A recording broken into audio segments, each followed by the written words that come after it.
નમસ્તે મિત્રો, આજે આપણે જોશું HTML. HTML નું ફૂલ ફોર્મ થાય છે હાઇપરટેક્સ્ટ માર્કઅપ લેંગ્વેજ.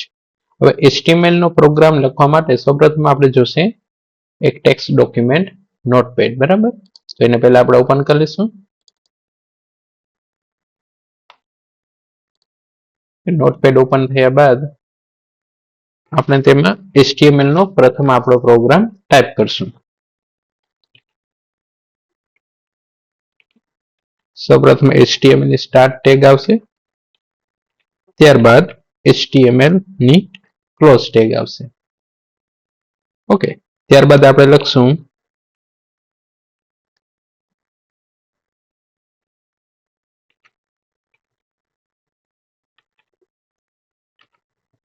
હેડ ટેગ અને હેડ ટેગ ને ક્લોઝ કરશું.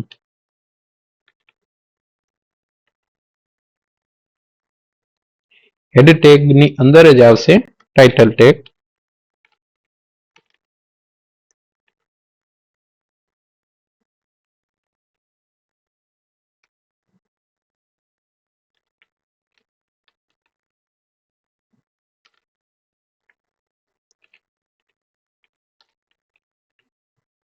અહીંયા આપણે ટાઇટલ ટેગ છે એ ક્લોઝ કરશું. હેડ ટેગ બાદ આવશે બોડી ટેગ.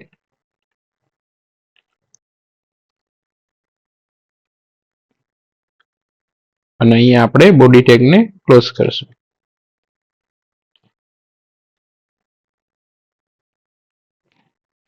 બોડી ટેગમાં આપણે જુદી ટાઈપના બીજા ટેગનો ઉપયોગ કરશું, જેમાં એક છે પી.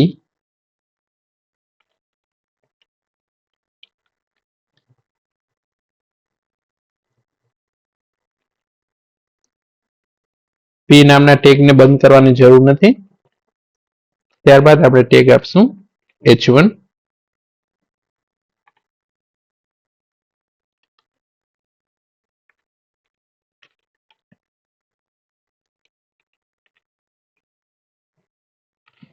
H1 ટેગ છે એ હેડિંગ માટેનું ટેગ છે.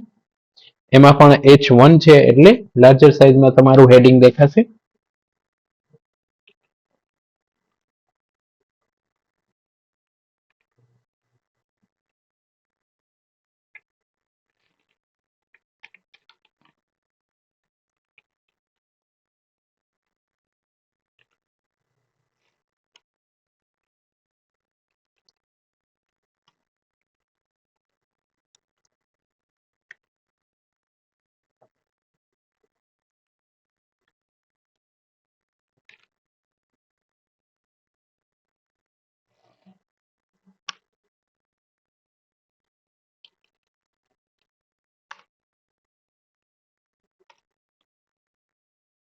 ઓકે, અત્યારે આપણે 4 ટેગ આપ્યા છે. ઓકે ને, 4 ટેગ બંધ કર્યા છે. હવે આ ફાઇલને આપણે સેવ કરશું. સેવ એઝ કરશું અત્યારે આ ફાઇલને. સેવ એઝ ટાઈપમાં આપશું ઓલ ફાઇલ્સ. આ ફાઇલનું નામ આપશું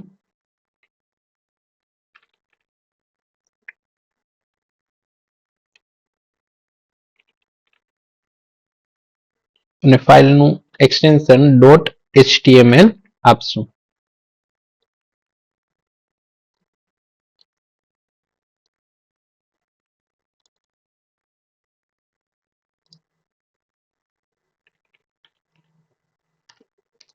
ત્યારબાદ HTML નામનું ફોલ્ડર બનાવશું. એની અંદર જ ફર્સ્ટ HTML જે આપણી ફાઇલ છે એને સેવ કરશું. ઓકે, આ ફાઇલ આપણી સેવ થઈ ગઈ છે.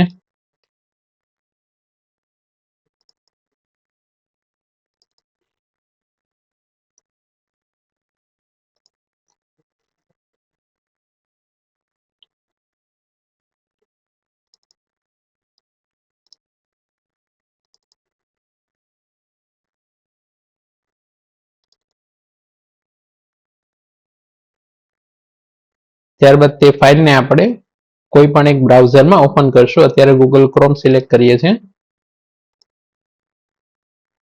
ઓકે મિત્રો, તો તેનું આઉટપુટ આવું કંઈક આવે છે. ITI કુતિયાણા, કોપા ટ્રેડ, ઇટી ટ્રેડ. ઓકે,